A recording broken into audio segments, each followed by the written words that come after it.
not gonna happen.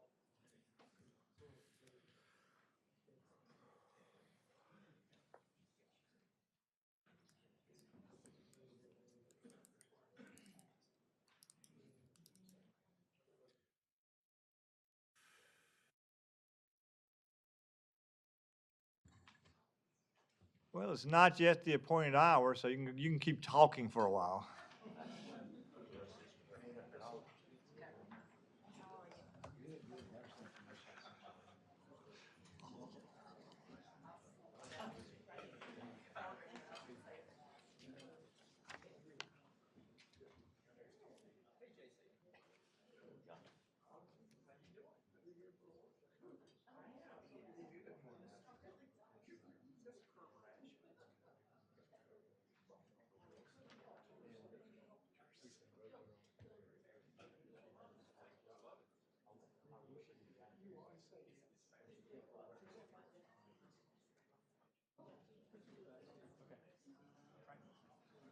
So I'll do first to add it to the agenda, then we'll have a motion to approve.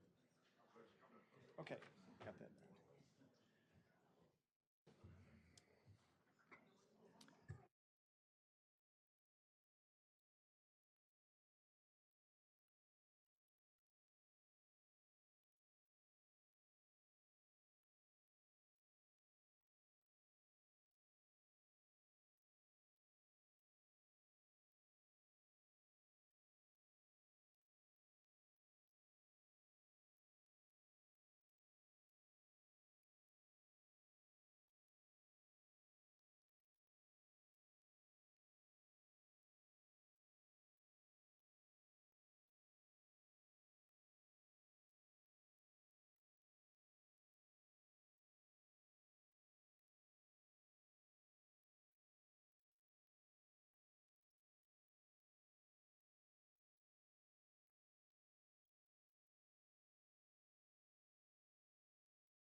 Oh, gotta get new ones over here.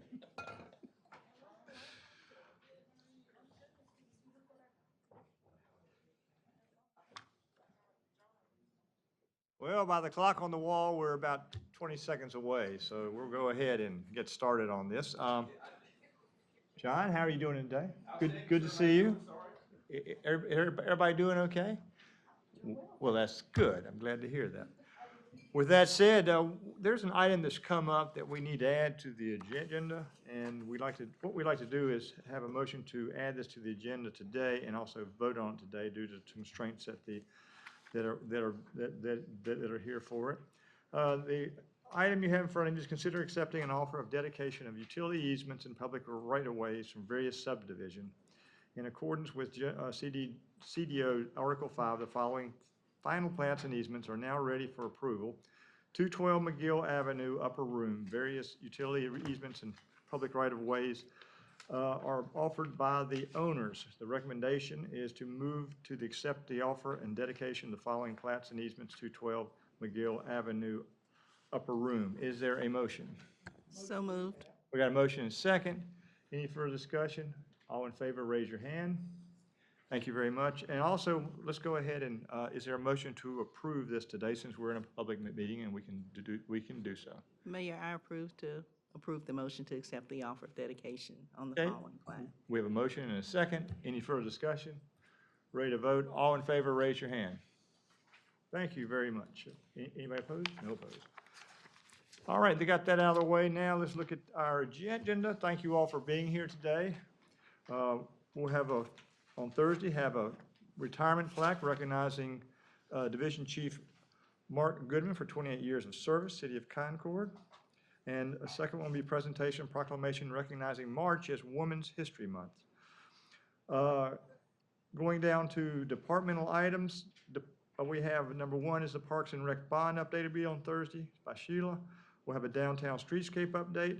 And number three, the Boulevards at Concord Quarter Study progress update. And is that going to be Thursday or today? Yes, that'd be Thursday, Mr. Mayor. Be Thursday, okay. Public hearings, we'll have, I believe, 2 public hearings this time. Number one, conduct a public hearing pursuant of NC General Statute 158.7.1 and consider entering into a new economic development agreement with Fortis Richardson. Thank you, Mr. Mayor. Call on Sam from Cabarrus CDC to present this item to council this evening. Hello, Sam. Good afternoon, Mayor, members of council, Mr. Payne, Ms. Kolchinsky, and Ms. Deason. Fortis Richardson LLC received a 3-year 85% industrial spec grant in 2018 from the city for the Meadows Corporate Park located at 703 Pittsgold Road, Northwest in Concord. There are 2 spec buildings constructed there at Meadows Park. Project Meadows Building 1 was developed with a 112,000 square foot building and site improvements. The proposed capital investment at the time of the original agreement was $5.9 million. Fortis is requesting consideration to enter into a new economic development agreement for 1 year. This would allow them for the third and final payment associated with the grant previously approved in 2018 that has since expired. This would be just for that one building, the first one that they built, 112,000 square feet. The proposed final grant payment would be approximately $45,000, and this is based on the previous 2 agreements, or 2 payments for the original agreement. Happy to answer any questions that you have. Tell me, this grant is from tax revenues, or what is this grant? It's industrial spec grant, so not infrastructure, but just the traditional performance-based grant. All right. On the real property. All right, any questions from council? All right. Thank you very much. Thank you. Item number 2, conduct a public hearing, case ZCD 1923, and consider adopting an ordinance amending the official zoning map for 79.29 acres. Thank you, Mr. Mayor. Alderman from the Planning Department will give the staff report to council this evening. Good afternoon, Mr. Mayor, members of council, Mr. Payne, and Ms. Kolchinsky. This is a rezoning request for a proposed industrial development that will serve varying business types and sizes and will exclude residential uses. This is located at 100 and 172 Pittsgold Road. It is approximately 80 acres, currently zoned general commercial and light industrial, and the proposed zoning is light industrial conditional district and general industrial conditional district. As you can see, the existing zoning and conditions here, it is surrounded by general commercial, light industrial, and general industrial. And it's the middle of that right picture. You can see J.M. Robinson there to the north, residential and commercial off of Pittsgold Road and US 29, and then the Speedway, the landfill, and Republic Services. So this is an overall view of the current site plan. There are 6 proposed buildings spread between 2 different areas, and I'll show you specifics of that here in a moment. Area 1, which is going to be the area on your left, is approximately 42 acres. One building that's approximately 392,000 square feet. Area 2, which is the area to your right, is approximately 37 acres with 5 buildings ranging between 60 and 72,000 square feet. To break this down a little bit more for you, Area 1 is going to be the area that is proposed to be I-2 conditional, and then areas 2 and 3 will be the proposed I-1 conditional. The orange part, or yellow, on the right-hand side there is the current commercial zoning. That is not being changed, but you should be aware of that as I talk about the land use plan amendment that I'll discuss in further detail in a few more slides. So given that this is a conditional rezoning, the applicant did remove certain uses, and you can see those noted as conditionally removed here, which include cemeteries, sanitary landfills, debris landfills, your junkyards, sexually oriented businesses, livestock auction, food manufacturing, animal slaughter, tire recapping, and a sewer treatment facility. I do provide you possible uses for both the I-2 conditional and the I-1 conditional. However, please know that staff has not been informed of any end users. We are just showing you examples. It is not indicative of anything that we have gotten from the applicant. Those end users, from our perspective, have yet to be identified. There was a TIA prepared for this project, and the transportation improvements are noted here. There are going to be mitigation measures at Pitt School Road and Coventry Commons, so that's the yellow-orange star there, which includes the construction of some turn lanes, an ingress and 2 egress lanes, and then installation of a traffic signal at US 29 and Carpenter Court. That includes the extension of the westbound left turn lane storage, and the extension of the right turn lane with 275 feet of storage. There is a cross connection from US 29 to Pitt School Road. You see that outlined here in the highlighted green. The applicant has agreed to all site accesses to be constructed in phase 1. When end users are identified, a TIA update may be required depending on who those end users are. Here are a few conceptual renderings that have been submitted. Again, all buildings will be held to 711 supplemental design standards and requirements for industrial districts. And just because it was asked in the planning and zoning meeting, the max building height for these buildings is 72 feet. The 2030 land use plan shows these parcels as mixed-use activity center. I-2 is not listed as a corresponding zoning classification, although I-1 is. When I noted earlier, the C2, we have advised the applicant that we should have a land use plan amendment to civic institutional, because this does take into account the existing commercial, the I-1 and the I-2, and it also provides consistency across these parcels. Here are the statement of consistency. To the left is the one supporting approval from planning and zoning. And if you are supporting denial, it would be the one to your right. Just as to give you information, at the planning and zoning meeting, there were a few individuals who did speak out against this particular rezoning, and it was based on fears about the increase in traffic. But it was approved from planning and zoning. With that, there are suggested conditions that go along with this, as it is a conditional rezoning.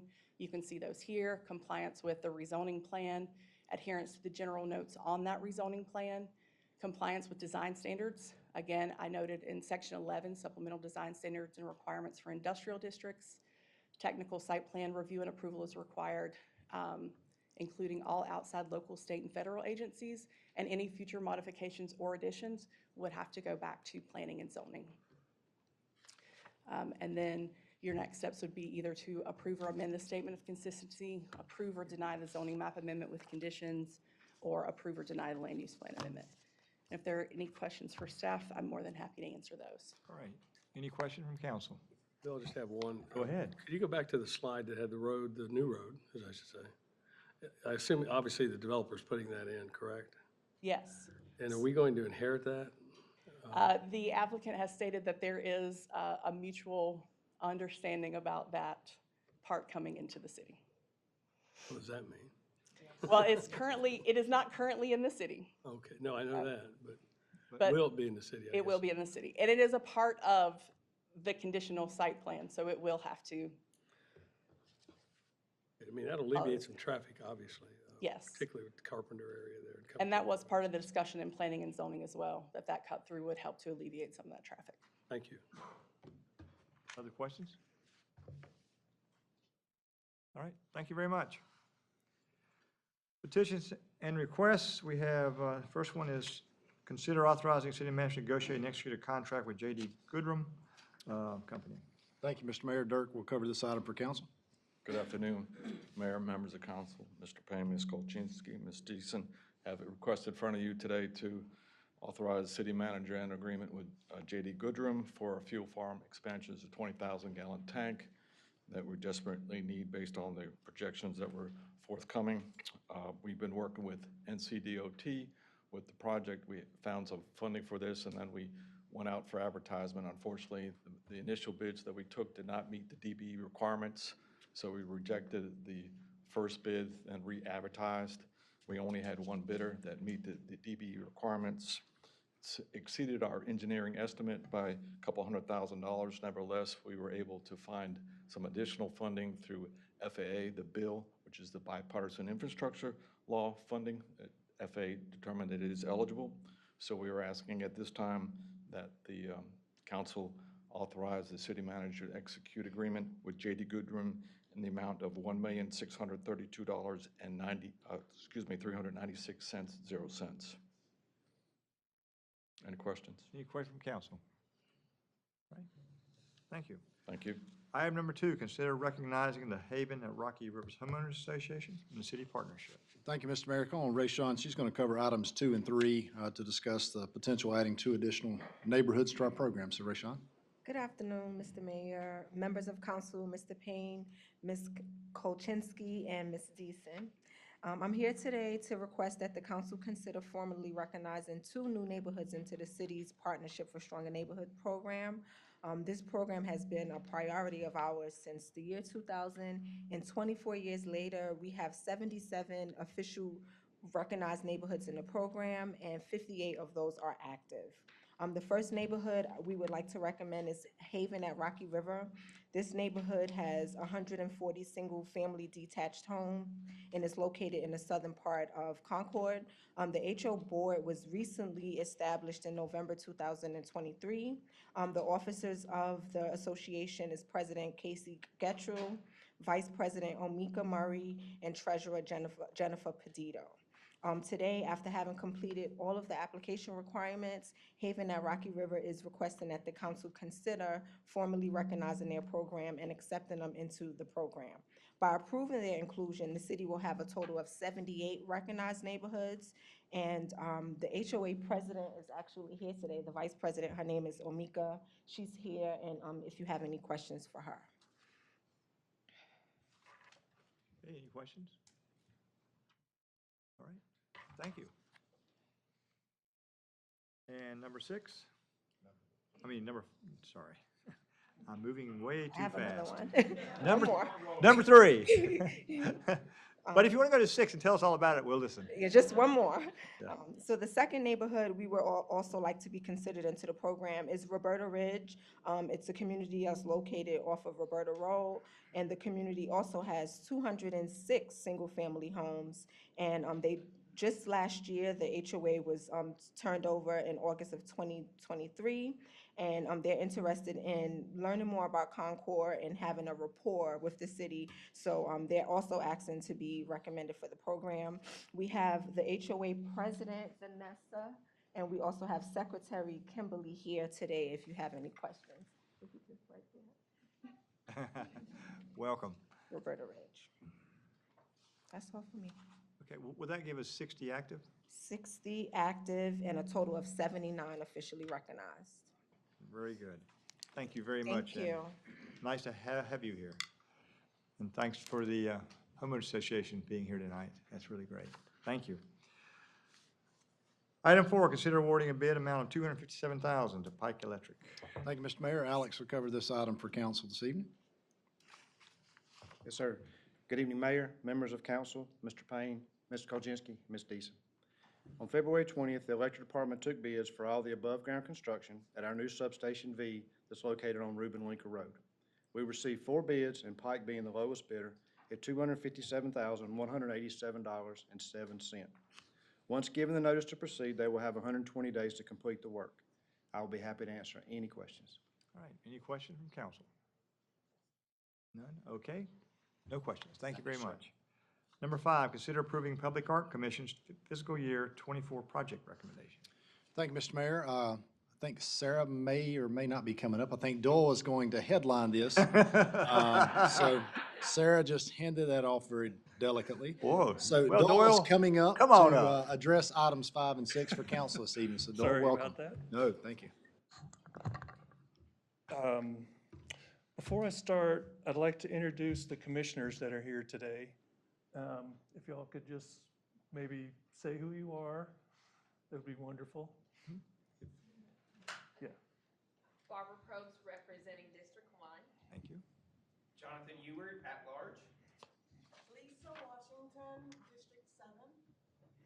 Candy Claire, District 6. Liz Fitzgerald with the Fairfax Arts Council. Thank you. Well, thank you all for being here and being a part of this as we move forward. So Dole, it's back to you. Yeah, darn it, I couldn't distract any longer. Yeah, a few of the other commissioners wanted to come, but they had other commitments, of course, during work time. So, as you notice, we got 2 agenda items, one for fiscal year '24 and one for fiscal year '25. We wanted to move those, we wanted to separate those because we wanted to move the first project of '24 forward as quick as we could. And this presentation is a proposal for the current fiscal year allocated funds. So for this year, our project that we're recommending is the Downtown Streetscape Revolving Art Show. This will have 4 sculptures and a mural that'll be installed on the streetscape once the streetscape construction completion, or the construction is completed. Planning has reviewed this proposal and approves of the sites that we've selected, and you'll see those a little bit later on. We chose this project first because it can be quickly implemented, it's got a lot of visibility, and it coordinates well with the opening of the streetscape. So the first year, we would like to contract with a curator to assist the commission in creating the processes and publicity materials, et cetera, that we can use for future years for the same project. The curator will also seek and select artists and manage the bulk of the project coordination for this first year. And then in the following years, all that work and management will be assumed by the commission and the staff using the documents and whatnot, the processes that the curator develops this year. Commission and the staff will determine the selection criteria that the curator will use, and then the commission will approve the final selections from the curator. For this project, we're requesting the allocated $25,000 funds be used, and that'll go towards the curator fee, leases of the sculptures, the mural, and any contingency expenses. And I'd like to say also, most of these funds will go to the artists, but we haven't determined the numbers exactly how that breaks down. And here's a map showing the sites that have been selected, and you can see Cabarrus and Corbin Avenues, and of course the street going left to right is Union. And then the stars, of course, are where sculptures and whatnot may be. And that's it for that request for fiscal year '24. Okay, any questions? Just to be clear, this is in coordination with all the other work being done on the streetscape, so staff are clear about where you're doing it and what you're doing. Yes. Okay, other questions? Yes. Can you enlighten me? So it says sculpture lease. When I think lease, I typically think we're going to put it there and then we're going to remove it. Is that, can you educate me a little bit on that? Like, are these permanent or what's the plan for that? Good question. Yeah, the plan is to lease sculptures for a year, take them out and put new ones in. And most cities, you do it for a year, and that seems to be a good length of time, just to kind of keep it fresh and show a little variety over time. Yes. Yeah. Hopefully, in the future, maybe we can add a few. But these spots have been selected by planning to be the sidewalks wide enough, or there's, it's not a parking spot, that sort of thing. That's why, how these were all picked. And the mural, I'll say, was chosen for that spot because that is the empty space that's between Press and Porter and something else that's, I can't remember. The wine. The wine shop, yes, thank you. And that, so there's gonna be a temporary fence there that's, we don't know how temporary it is, but it'll probably be a while. So that's where the mural would go, on that fence. Other questions? One, so the mural will be more of a permanent fixture, or how often, would it change, or how often would it change? You know, honestly, we've had conversations both ways of maybe we change the mural out every year. I mean, it doesn't, it gets painted over, it doesn't leave, you Right, know, right. of course. But it, I think we're kind of leaning towards it being more permanent because that's a larger chunk of the money, to be fair, than the sculptures. Because when you lease a sculpture, it's a lot less than buying one.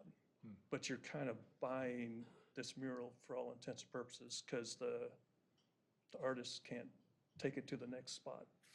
But the mural is on a temporary wall, Yes. so that's, Yeah. can't be permanent. Right, it cannot. So when the wall goes, with whoever decides to do something with that lot, when the wall goes, it goes to, maybe to a museum, who knows? Sorry. Do you mind? I No, just want to jump in. offer an additional point of clarification to your point about the staff. So we are also in conversation with people in the engineering department. Planning department, of course, has weighed in on this, as Doyle said. And the idea is that this would be an annual program. So this would be the inaugural year, getting it established.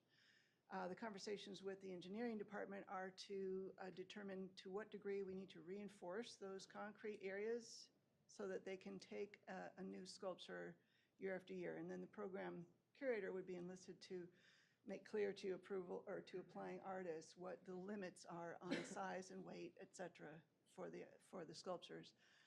So all of those conversations are ongoing in the background right now. Just wanted to Yes, clarify. Great, thank you. good point. Yes, Thank you. sure. Any other questions on that one? No, I think we're ready for 25. Okay.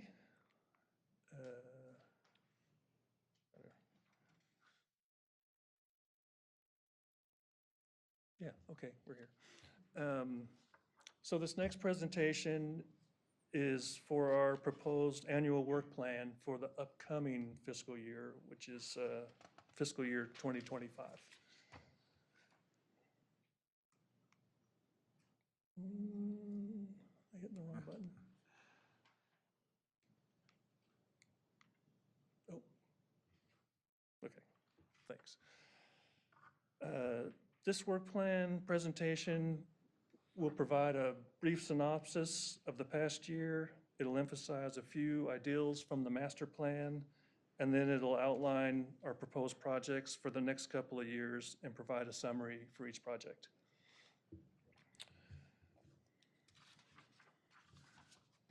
As y'all know, I'm sure, the master plan was approved back in last February, and it established a framework for new public art projects.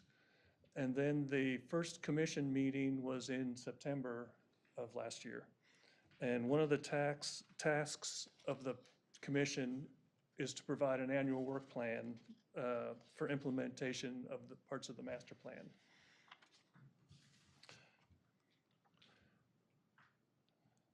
The vision for Concord's public art is for it to strengthen the city's overall identity, uplift community stories, and beautify the public spaces around the city. To do this, projects should be balanced throughout the city and feature local artists whenever feasible. In addition to these, the commission will strive to operate with accountability and transparency. For funding, the commission is committed to working with council and every other department within the city to maximize the impact of public art. Of course, we would like to leverage other resources like grants or private funds whenever possible. And with that, I'd like to go into our proposed projects for next year. With the first one being Transit Center shelter windows. These windows are already scheduled to be replaced, and so our intent is to have art installed on the windows. To reduce the cost of this, the plan is to apply art to the windows after the windows are delivered, but before they get installed way up high on the building. And that should make it a lot easier for everybody. We believe this project will enhance the waiting experience for bus passengers and also passersby, as you can see some of these windows from 29 as you're going by. Of course, for a schedule, excuse me, the schedule would have to be determined around the delivery of the windows and the installation schedule. And so we're, for this one, we're requesting $15,000, and that would be for artist design, materials, installation, all that. The next item is for installation costs of the 4 sculptures in the downtown revolving art show. Excuse me. A lot of times artists can deliver sculptures, but they can't necessarily unload and install them by themselves. So that requires some on-site help. And so we're asking for $5,000 to hire a qualified installer and also to possibly fabricate mounting plates for the sculptures so they can be mounted correctly to the sidewalk.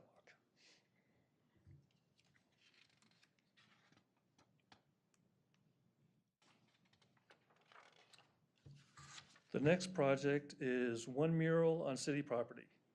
This initial mural will be used to help the commission to develop processes to manage this project and also future projects. The mural should tell a community story and history of the neighborhood where it's located. And of course, local community input will be critical for the success of this mural. And we hope this mural will serve as a catalyst for other murals around the city. And for this project, we're requesting $10,000 for the design, materials, and installation.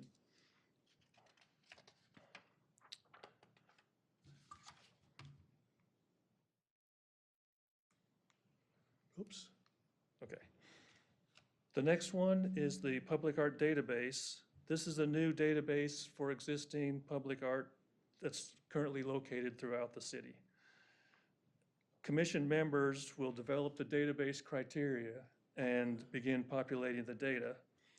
And we hope this database will create enthusiasm for more art and help to assess areas of the city that may be low on art, I'll say, as well as provide a basis for any possible future walking tours. Ultimately, we'd like this database to be hosted on the city website somewhere to assist visitors and other citizens to find the art. For this project, we're actually requesting $0 so far. And we'll use, instead of money, we'll utilize in-house staff to assist with the IT portion and call on commission and volunteer hours to gather the data. And then the final project for fiscal year '25 is a mural assistance grant. This project will establish a process for mural assistance projects by listing an experienced mural facilitator to initially aid the commission. For this one, there'll be an ongoing RFP to regional artists or property owners to present projects to the commission for grant consideration. And these murals, because people will be coming to us with projects, can be located anywhere within the city limits as long as there's access to the public to see them. We believe these grants will give local artists a chance to gain experience producing public art. For this project, we're requesting $5,000.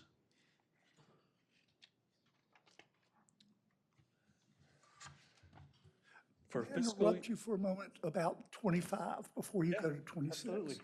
So for the transit center, is LJ on board with this? Yes. That We've was been a in thumbs up conversation. from LJ.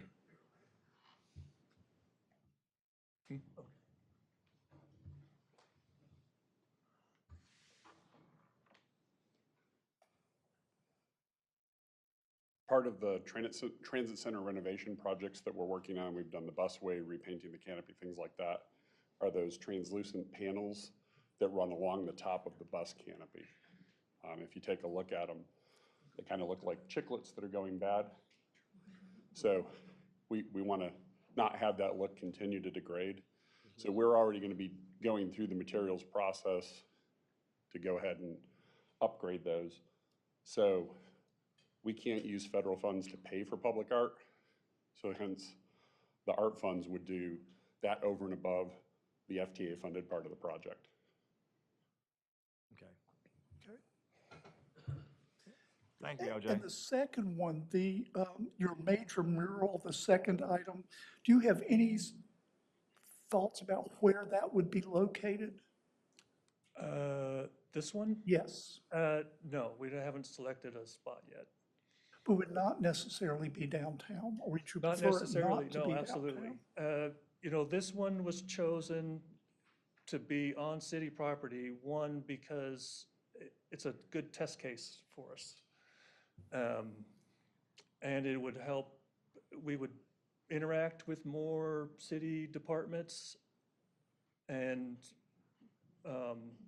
that's would be the property owners also. So that's sort of why we chose to have, and our goal is to do one this year. Just to kind of work through the process, see what the steps are, all that, yes.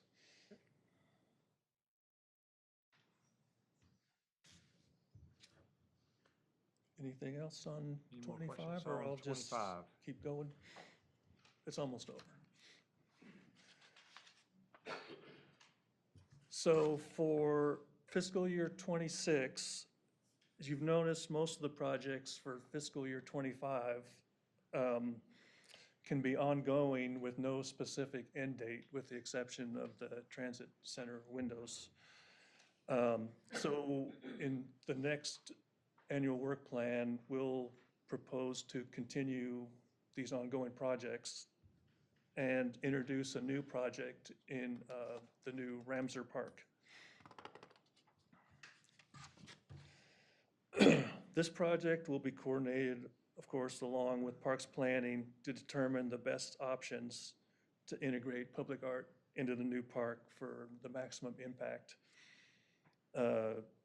This art, of course, should be aligned with the park's designated uses and be relatable to all the visitors in the park. And we don't have any funding request yet. And for this one, it's too soon, of course. And any funding requests for fiscal year '26 projects will be presented in the next annual work plan. And that's all I have, unless anybody's got further questions. Questions, Happy to council? answer. Yes. Betty? So I believe all of us want this commission to be successful. There's been a lot of, work put into it. And going forward, and you may not have the answer right now, so how do you plan to generate excitement and get the public really involved and in the know as to what is taking place within the commission and the efforts? And I know you've surrounded by some fabulous partners. You've got Clearwater, you have Cabarrus Arts Council, you've got Parks and Recs, but, and you've got cities, PIO staff. Just wondering what that will look like, and if you don't have an answer right now, that's fine. That's good, because I don't have an answer. But just something to think Yeah. about, because the public can get involved and, be a big part of this. Right. It'll be important, and I'll have to say we'll rely on the city, I would assume, mostly for that, through like the people you said, Clearwater and the city and county things that come up Okay. on my phone every week. All right, okay, thank you. Sure. John? I agree with Betty. That was when I stole some of my thunder there. How do we let the citizens know? This is a great thing, but how do we let our citizens know so they have some input to the district representatives, et cetera? So keep that on the table, if you will.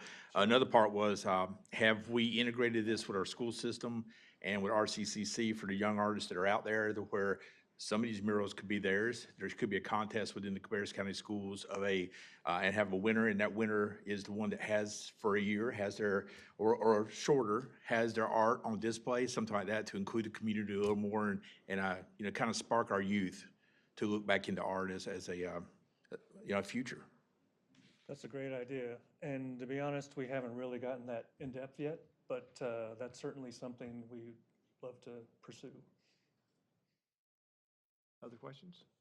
I have a question, just a statement. Thank you for the 26, because I think one of the things that, if I'm not mistaken, and I'm looking at Andy because he knows this arts plan backwards and forwards, was, the concern of art, making sure it's spread throughout the entire city. This feels very heavily downtown focused, which I completely understand with the opening of the streetscape, but I would just say one of the challenges that we had was it's not just downtown, that it's throughout the whole city. So I appreciate that that's the focus on that on 26. Yeah, absolutely. It's, we would have loved to spread it out in the city more, but it was just a little too big of a bite for the first year. But that's our goal, is to get it public art everywhere. That's our goal. Well, with 65 square miles, it makes it a little difficult to nail it all. We may need 3 years. Okay, but I think those are good points, and thank you for all you're doing and all that the And Mr. Mayor, I commission do doing. want to thank Doyle. They've been working for 6 months to get organized, to get staff on the table. You've got some really good people. What you've done in the first 6 months is great. You're taking baby steps. I mean, you said, let's figure out how to do a mural, and then we'll do one next year, then we'll figure it out. So I think your approach is correct. So I just want to thank you and your commissioners for what you've done. Absolutely. Thank you. Thank you so much. Yeah, thank you. Yep. Okay. All right, thank you. Next. All right, Number 7, consider authorizing city manager and staff to move forward with final design and bidding process for McInnes Aquatic. Thank you. Thank you, Mr. Mayor. So Sheila's going to give this report to council this afternoon and ask for your concurrence to move forward on this on Thursday night. So Sheila? Good evening, Mayor, members of council, Mr. Payne, Ms. Kolchinsky, Ms. Deason. Before you tonight is the next bond project, which is the John F. McGinnis Aquatic Center. Tonight, we are before you to seek your approval for the final design and approval to move to the bidding process. On this plan, this is the master plan for the Academy Gibson area. As you remember, the Academy Gibson area covered 4 areas. It covered the Academy Recreation Center, the athletic fields, the pump track, skate park, sculpture garden, and it covered the pool. Now, on the master plan and the public input, the aquatics was in the top 5 at all 3 public input processes. So how did we get here today? During the design, due to the current footprint and topography, we were limited on expanding the pool and adding a separate area for a splash pad. With those in mind, during design, the final design started to focus on this area for the pool expansion and for a splash feature. As you can see here, this has been on a couple of the updates for the bonds projects, these cut sheets. The top left is the existing pool. The top right shows the expansion, moving it to a 0 entry to improve accessibility, 2 bubblers, and a water feature. And the bottom is a cut sheet of what that looks like. Next, here is the 3D drawing of what the pool would look like. This shows the 0 entry for accessibility, the water feature, and the bubblers. With this design, it helps us accomplish expanding the pool, adding a splash feature, and adding, trying to combine both based on the public input. Here is another 3D rendering of the pool area to see. Tonight, we are seeking approval or the option to move forward for a vote on Thursday to approve the final design and to move to bidding. Our goal is to bid this project in May, June, because we would like to be ready for construction in August when the pool closes for the season.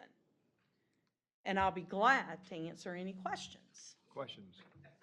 I have 1, 2, maybe. So how deep, what's the depth of the pool overall? Overall, 6 feet. It goes from 1.5 to 6 feet, and with the 0 entry, it'll go from 0 all the way to 6. We couldn't expand a 0 entry out the back because of the topography, and it was 6 feet. So we started on the front to allow enough space for deck surface and to stay in compliance with the deck and capacity.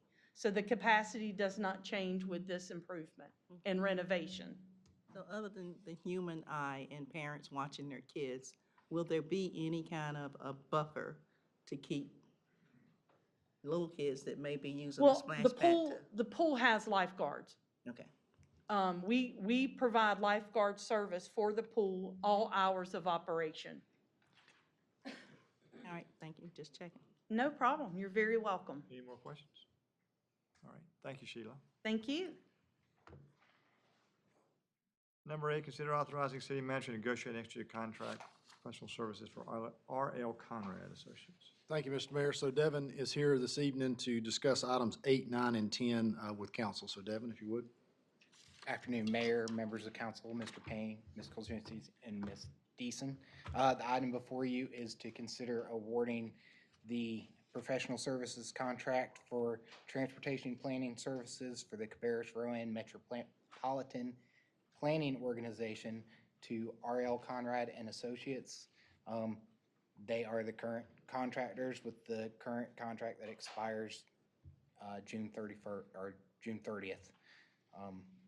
These letters of interests were due February 5th. We received the one from RL Conrad and Associates, and it has subsequently been reviewed and approved by the selection committee of between Rowan and Cabarrus counties. And Mr. Conrad is also here if y'all would like to have any questions for him. All right, thank you. Any question from council? No questions? All right, thank you. Moving on to number 9, consider adopting resolution NCDOT abandon SR 1310. This one is also myself this afternoon. This item is for the city to consider adopting a resolution for NCDOT to abandon the right-of-way for Dwight Place, which is an existing road to the city. This is a remnant of the George Lyles expansion project. It kind of cut this road off and just left this as a remnant and turned it more logical that it would be a city road.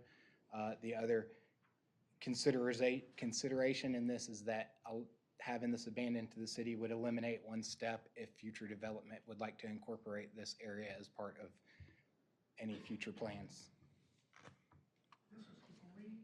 The green, yes, sir. And the blue, Oak View, there's a few roads there. Those are already city streets. So who uses this now? You can see this in this map, there's a neighborhood, there's a few commercial businesses there that use this as one access. The next one, I believe that is Windswept, that connects straight to George Lyles. Those are their two accesses that they rely on to get to that area right there. All right, question from council? See, we're having some discussion, so. Yeah, I know. Yeah, I'm. Sorry, if you look right up here, this is Christie's Nursery, so it's right across the street from Christie's.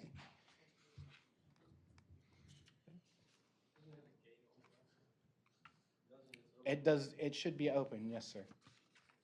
I don't believe there's a gate on it. It is public road. It just belongs to DOT.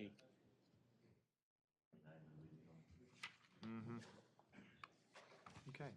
Any more questions, thoughts, concerns? All right. Thank you. One more, item 9, consider a resolution NCD, go to here to number 10, considering awarding total bid Lincoln Street Bridge. Again, this item is to consider awarding the contract to Kemp Sigmund as the lowest bidder for the Lincoln Street Bridge replacement construction contract.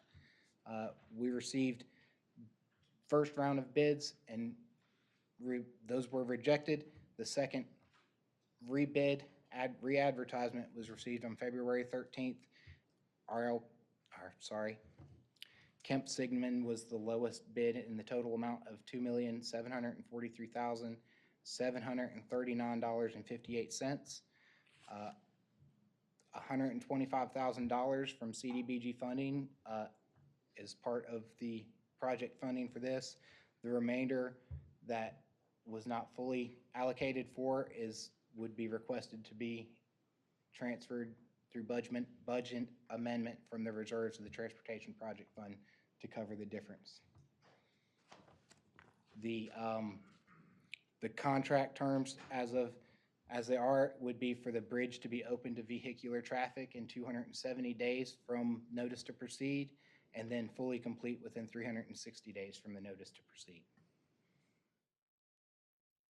All right, question from council. I don't have questions, just a comment. I'd like to thank staff, including Assistant City Manager Blackburn, for coming out and meeting with the Logan community. Was last week. It was very informative, and we're happy to see the project get to this point, and we're ready to move on. So, thank you. With the rebidding, how much less was it in rough numbers? It's hard to say because one of the bids was determined to be ineligible. Right, but of the eligible bidders, Significantly, over over half. half. Yes, sir. The I'm the hearing half. lowest eligible bid was, I believe, 4.6. Okay, that's what I wanted to hear. Yes, Thank sir. you very much. You've made my day. All right, any other questions? Thank you so much for that. Moving on to number 11, considering authorizing city manager to negotiate and execute a contract with Harper General Contractors. Thank you, Mr. Mayor. So Jeff will cover items 11 and 12 this evening for council. Good afternoon, Mayor, Council, Mr. Payne, Ms. Kolchinsky, Ms. Deason. We bring to you tonight the construction contract for our Hillgrove Water Treatment Plant improvements. You guys know this is multi-years in the making here, and we're excited to finally make it to this point. As you can see in the narrative, we did have quite an ordeal bidding this project. I do want to publicly thank Jessica and her finance team, specifically Ryan LeClaire, our purchasing manager for the city. Were a tremendous help. We were up against a very tight timeline with the bond package. So again, I wanted to recognize those folks. We did ultimately finally open bids on the 14th of February, with 2 bids being received and both deemed to be valid. The low bidder is Harper General Contractors in the amount of $14,730,000, and we are asking that you allow us to move forward. All right, any question from council? So through the course of this project, the original estimates were in the 9 to 10 million range. When we got to 30% design, those estimates were in the 20 to 21 million dollar range. At the 90% phase was the last cost estimate, which was, I believe in November, was still hovering 18.5, 19 million. So we do feel really good. We had our fingers crossed when we opened this bid. We feel really good about the 2 low bidders. If you look at the bid tab, we had on a $14.5 million project, they were within $40,000. So we feel really good where we're at. They absolutely do. What's the time frame? So probably about 2 years from notice to proceed. There are some items that will go quicker than others. One of the challenges is doing this work while we're operating a water treatment plant. So you kind of got to do half of it and switch it over and then do it all again. There are some lead time items that we'll be discussing way up front, some electrical equipment. The actual GAC pressure vessels have to be manufactured. It feels like everything has sort of calmed down a little bit in our world. We'll see how long those electrical items take, but right now we have every reason to believe we'll be in that two-year time frame. Other question from council? All right, thank you very much. Item 12, consider authorizing city manager to negotiate and execute a contract with Armstrong Glen PC for Farmwood Culvert. All right, so switching to a stormwater project, this is for design, engineering design, permitting, and bid phase services for our Farmwood Boulevard culvert replacement project. Farmwood Boulevard was identified in our stormwater master plan as being hydraulically deficient, meaning it's a little bit too small. If you're familiar with Farmwood, this is at the bottom of the hill as you're going up to Wolf Meadow School from the Old South subdivision. The city maintenance ends just past this culvert, so we get to be the ones to do this one.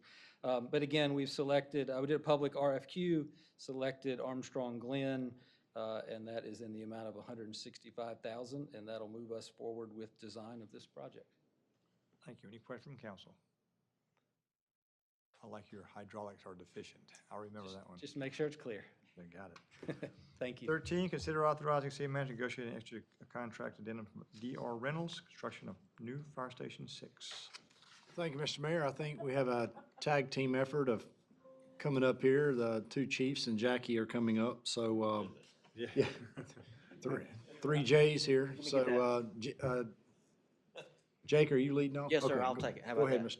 All right, good evening, Mayor, members of council, Mr. Payne, Ms. Kolchinsky, Ms. Deason. So the proposal before you this evening is for the construction of Fire Station 6 David District Office.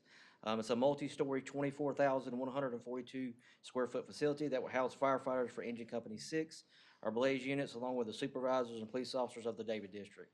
The proposed contract is with DR Reynolds Company, who completed the pre-construction documents of the facility The project started back in April of 2023 and was scheduled for the final guaranteed max price to be received this month. We've conducted numerous meetings with DR Reynolds Company along with the city staff members who have reviewed and valued engineered to the proposal you have.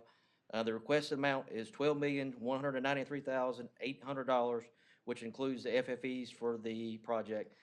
This GMP number is over the estimated amount in the CIP, which was $10,080,000. So it's a 24,142 square foot, will puts it at $488.52 a square foot. Some factors of the overages, or it's a multi-story building, including all the elevators with it. The footprint has expanded from the original footprint we had. We had to get the things that Jimmy and I both needed. We had to get the grass area that Dirk was gracious enough to let us have to make sure that we could complete the project. The underground containment systems, it was free property, but the underground, all the water has to be captured underground. Oil separator is almost $1 million. The fiber original estimates were 40,000, are now 140,000, because the line's got to be brought all the way from the Dorado Road side. The utilities from Fire Station 12 to Fire Station 6, because of the lay of where we've got to attach to, has increased 736,000. The parking areas at the facility are kind of all over that area. We don't have just a dedicated parking spot because of the property we've got on the airport to deal with. And then the location being at the airport is requiring some additional security parameters for fencing, additional supervisors, because they're only allowed to have so many workers under one licensed contractor on site. So there's some additional funding for that. Some things that we did when we started the value engineering process is we moved interior stairwells to the exterior. We've switched out different style bay doors, removed flooring in the fire station to pretty much stained concrete, removed some of the ceiling on the fire side, removed some of the indoor field sites we had, and then the contractor itself reduced their fee from Station 12, reduced it from what they received then to the 8% they've got now. Jackie's met with the civil engineers, all the representatives from DR Reynolds. She feels that they've been very transparent. They have tried to reduce all the costs they can on the scope of work. We do have some numbers that are in this proposal that we're still looking at doing in-house. We've just got some fillers, like landscaping. There's $70,000 set for landscaping. We feel there's some things that we can do in-house. So those conversations are ongoing with Susan and her team. Surveying utilities, Jackie thinks she can do that in-house. So there's things that we're trying to do in-house. I guess one of the silver linings of this is the original cost to run the gas line from Dorado Road, because Dirk's been trying to get gas for years at the airport, was $180,000, and some great conversations with our partners at Dominion. They're gonna run the gas line and give us the gas up to the airport where Dirk can switch his stuff over for free. So that's where we are. And here's, Jimmy, if you can figure that out, we can at least show them a picture of the render. You gotta turn it on over there. So you got it. Chris, you can get that on? There it is. There's just a rendering of so if you look at the red door there, that is the fire engine will come out, and there's kind of two doors to the right-hand side. That's the police side. So it's split. Jimmy and I are using portions of the building together to kind of maximize the space. So some of the areas are combined, and then it's kind of separated from the police and fire. We're happy to answer any questions that you may have. How long will it take to build out? It's about 16 months from the time they start construction. It's estimated 16 months.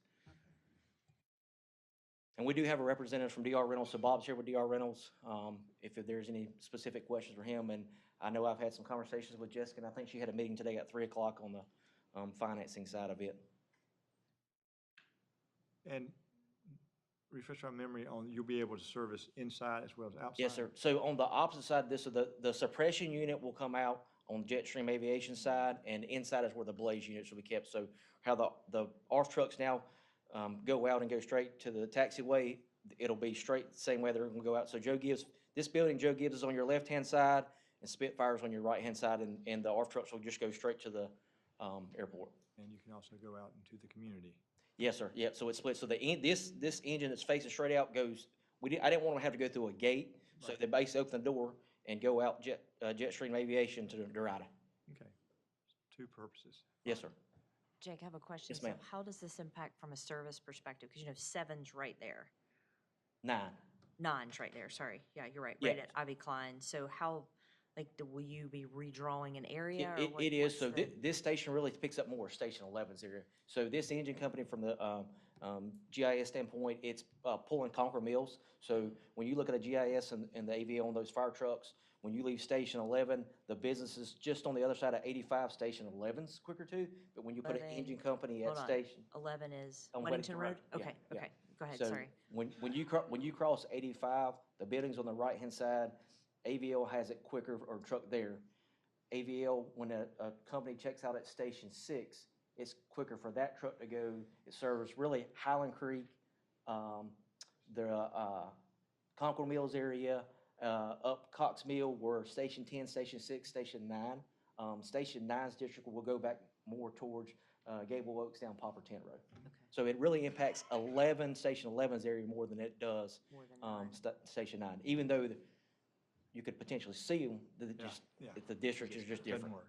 Yeah. Any other questions? Yes, go ahead. Chief, how does this affect moving out of the mall, the little sub we've got in the mall? Good, bad? This will be a good move for us. It allows us to get out of the mall with all the traffic issues that are related to that and be able to service other areas of the district as well. Also, if there's larger events, they may have special events or something at the mall, so it allows us to be able to be more removed from that. Does it impact your ability to answer something at or in the mall? No, sir, it does not. I've had some basic conversations with mall management, and right now, I believe the plan is to have some space, maybe not the size of the space that we have right now, but still to retain a footprint in there so that it's available for the officers that are working in a secondary employment capacity. John?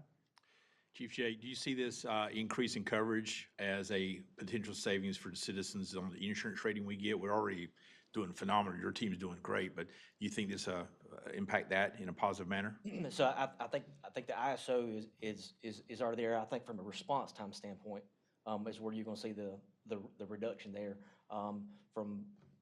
We're really utilizing Charlotte's access from a service company, and you've got a ladder at Station 11 on Weddington Road, and then we'll have a ladder at Station 10 that'll be the service company. So this really allows that engine to try to fill in from that serviceability standpoint from a response time to decrease that. Okay. Any other questions? All right, sounds good. Thank you very much. And now, number 14, consider a city manager negotiating extra contract with Lyles Construction. Thank you, Mr. Mayor. So Jimmy's going to continue this one for council this evening, so.